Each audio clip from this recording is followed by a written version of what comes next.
今回は人物撮影で大切なポイントの最低限注意が必要な NG タブーについて説明したいと思います。特に企業や組織などで撮影する場合は気をつけなければならないので、ぜひご覧ください。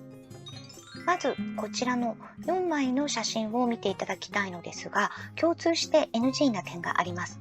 どこだかわかりますか？こちらになります。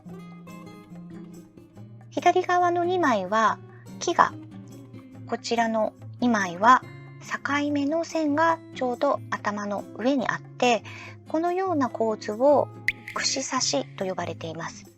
屋外の場合はこのような木以外にも電柱や看板や建物などの継ぎ目など、室内でしたらこのように境目以外にも柱や棚、窓枠、観葉植物などが注意したい点になります。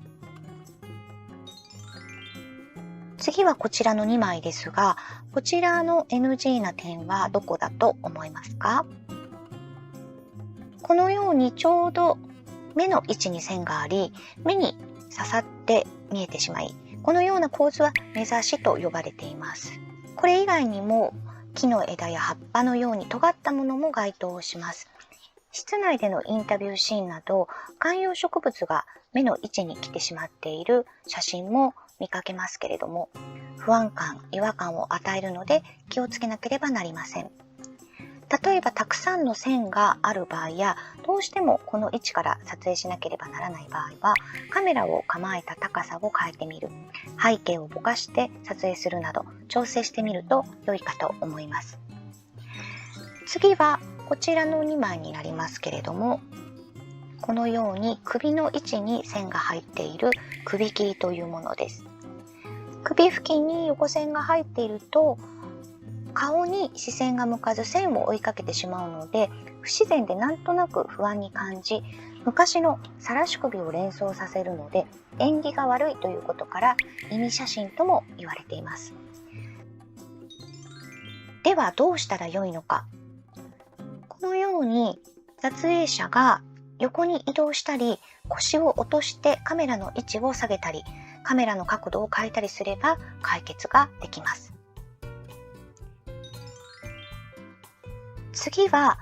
こちら、関節切りです。耳、首、肩、手首、肘、指、足首など人間の関節が切られた写真を見たとき、人は不安を覚えます。足首で切ると見えない足の先がどうなっているのかわかりません。もし膝だったら、このモデルさんはどのように立っているのだろうと思ってしまいます。手首や指で切ると見えない手のひらや指先がどうなっているのかわからず違和感があります。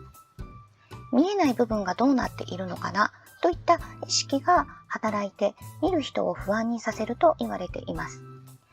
こちらは耳と首のところで切れています。このように首で切ってしまうと、先ほどの首切り以上に晒し首を連想させるので避けた方が良いと思います。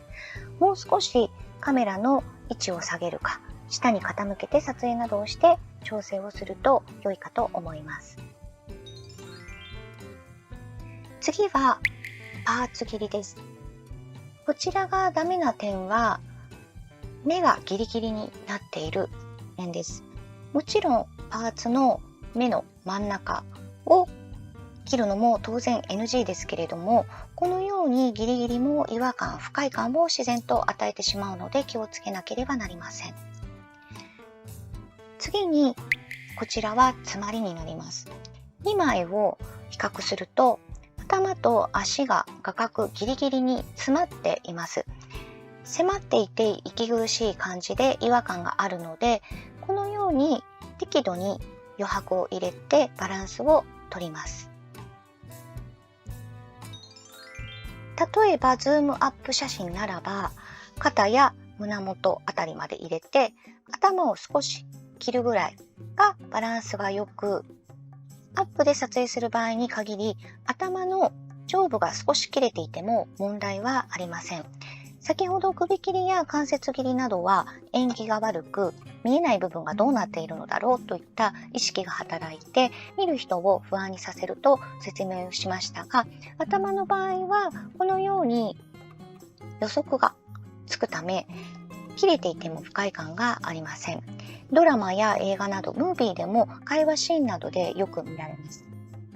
ここに何か載っているかも、髪型はどうなのかと想像する方もいるかもしれませんが、大体はこの見えている延長線を予測するかと思います。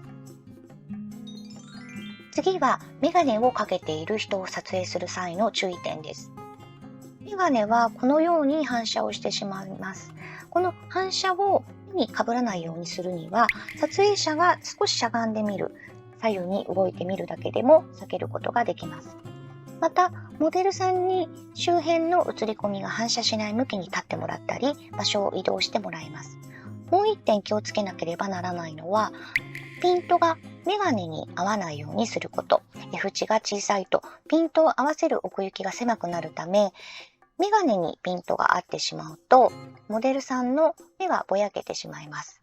手前のメガネではなくて、奥の目にピントを合わせるようにします。